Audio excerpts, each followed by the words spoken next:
त्या रणबीर सिंगच्या पिक्चर मधलं गाणं माहित आहे का हो तुम्हाला? अपना टाइम आएगा. आता तर आमचा टाइम आलाच आहे. पितृपक्ष चालूच झालाय. या काळात आपल्याला लय डिमांड असते.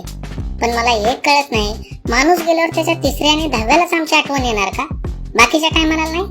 त्यावेळी आम्ही असतो बारक्या पोरांच्या गोष्टीत खडे टाकून पाण्याचे हंडे भरायला, चिवताईचं दार वाजवायला, ते विलन म्हणून. आम्हाला काय भावना नाही? सारखं हडतूड करता आणि मग या पंधरवड्यात मात्र 5 पकवानाचं ताट गच्चीत ठेवता.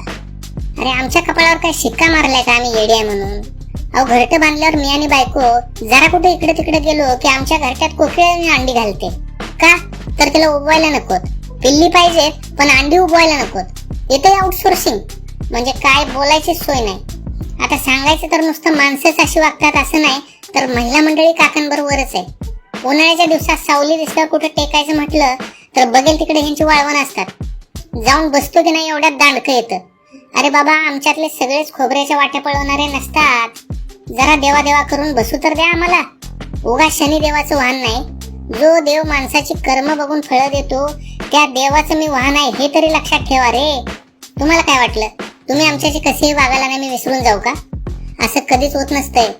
आम्ही तर कम्युनिटी मीटिंग घेऊनच ठरवतो, ह्याच्या म्हाताऱ्याला शिवायचंच नाही. अहो काही जणांना अद्दल घडवायलाच लागते. तिथं बाजूला जाऊन बसतो पण शिवत नाही. बघतो मग काय करतोय ते. भाई आपणा भी कुछ उसूल रहता है ना. इथं लोक आफ्रिकेतले पोपट आणून पाळतील पण इंडियन कावळा त्यांना चालत नाही. का चालत नाही? आम्ही काय असतो म्हणून? सांगायचा मुद्दा हा की आमच्याशी व्यवस्थित राहा.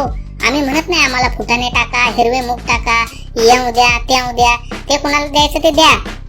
पण आम्ही 2 मिनिटं कुठे निवांत बसलेलो असताना उगाच तिथनं हाकलू नका. निदान पितरांच्या महिन्यातलं तरी आमचं महत्व समजून घ्या लेकानो.